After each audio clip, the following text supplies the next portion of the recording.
612 One Man's Collection.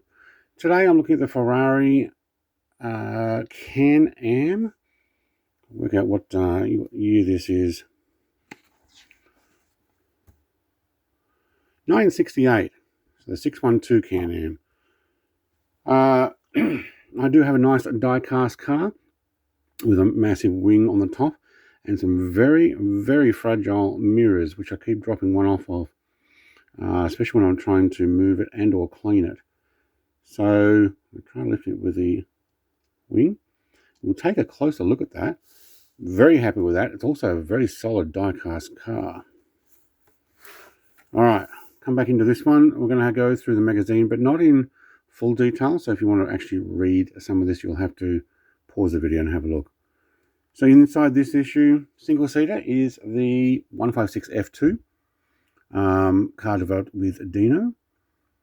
Competition model is the 612 Can-Am that I'm actually looking at here in the die-cast car.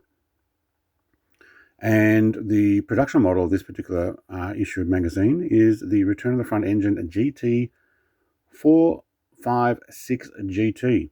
And the posters of the Can-Am, but I don't take the posters out, so we'll have a look at that when we get there. So in memory of Dino, 10 years after setting up the Prancing Horse marquee, Enzo Ferrari unveiled the Dino engine, a 1.5-litre V6 unit that he named after his recently deceased son. Bit of a shame. I'm not going to read the whole article. Do vaguely know parts of the story myself. The engine is a front longitudinal 65-degree V6, just under 1.5 litres. Twin overhead camshaft, 2 valves per cylinder, 3 Weber 38 DCNs, so about 38 millimetres, isn't it? 180 brake horsepower, 9,000 RPM. Maximum speed 240 kilometres an hour, 149 mile an hour. We're talking when? What was it? 56? Yeah. In its early versions, the 1957 season, the 156 F2 displayed a low tapered body that was inspired by that of Ferrari's 801 F1. Compared to the latter, its external dimensions were slightly larger, but the F2's wheelbase was slightly smaller. On a list, bunch of third, first, second, fourth, second, ninth at the German, second, first, seventh, and second. It was up there though. It's a bunch of firsts. 1, 2, 3. 3 firsts. 4 seconds. Hang on. Yeah, 1, 2, 3. Yeah. Did all right. Outstanding debut. Yeah. All right, moving on to the 612 Can-Am with this massive wing sitting just behind the driver. All right, Luigi Chinetti, Ferrari's official importer in North America, did not sit back after the forced retirement of the glorious 338 P4.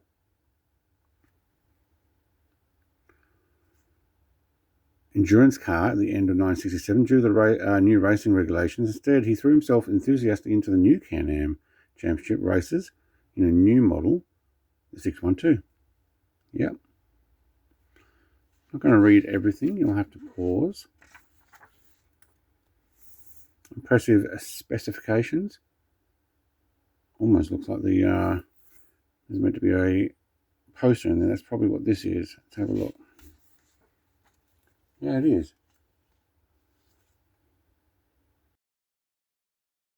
All right, poster. All in black and white. Actually, we have a page there as well, trying not to break the car. I don't take my posters out of these though. Engine in this one is a mid-rear longitudinal 60-degree V12. 6.2 to 2.16, so just over 6.2 litre. Twin overhead cam, 4 valves per cylinder, 620 brake horsepower, 7,000 RPM, or 660 brake horsepower at 8,000 RPM in 1969. Okay, I pushed it a little further. Maximum speed 340 kilometers an hour, 211 mile an hour. That's why they want that wing on there. Keep the car on the road. Nice.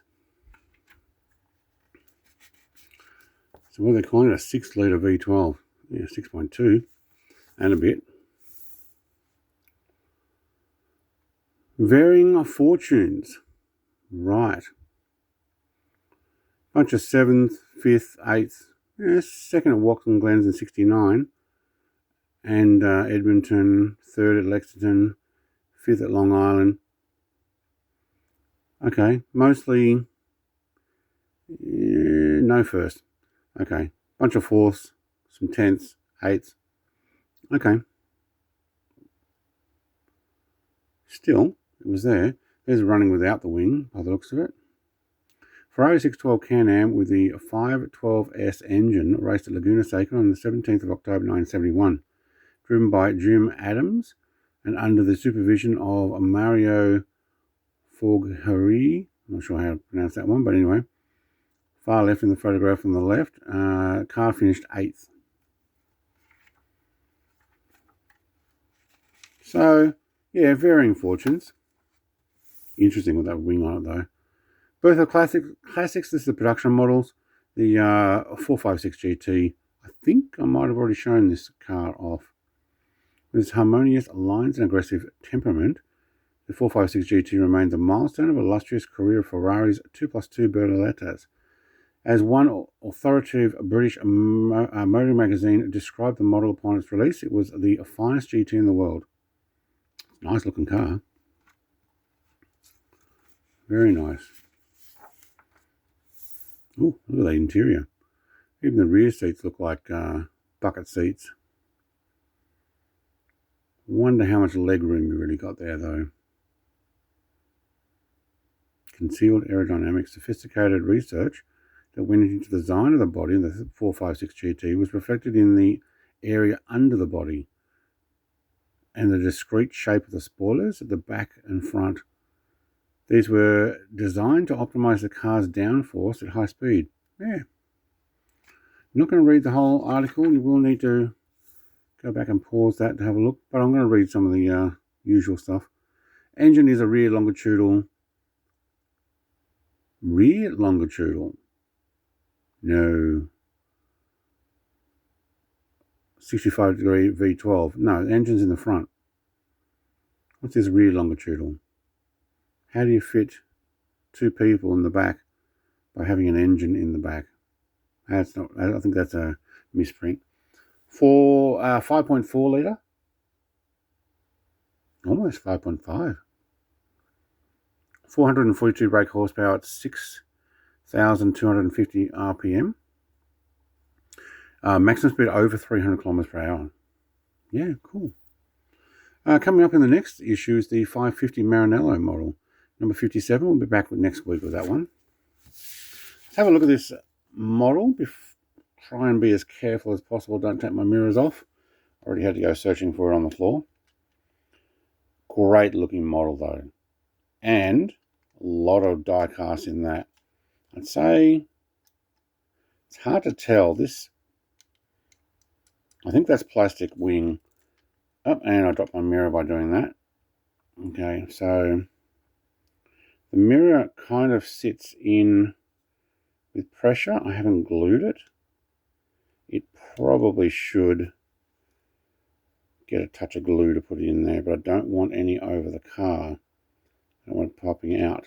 But having a look inside, see if we can get some light in there. Yeah, there we go. It's actually got interior stuff. And do we have gauges?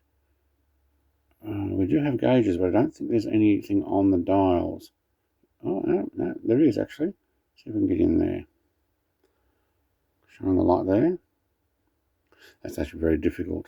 There is a little bit of dust on my car. It's been sitting on the shelf. But I do like these old cars. Also like playing video games driving the old school cars. Absolute powerhouse with a limited amount of downforce for their power. But absolutely awesome. All right, let's try not to lose the mirror again. Underneath, not a lot. There's the engine block underneath, made in China. Ferrari 612 Can-Am written there. We do have treaded tyres. I like it. I like it a lot. The wing is strong enough to hold the whole thing, so without knocking those mirrors back off again, I'm going to put it back there. Anyway, that's the 612 Can-Am Ferrari and magazine number 56. Thank you very much for watching. We'll be back next week with 57. Like, comment, subscribe. Cheers. Bye.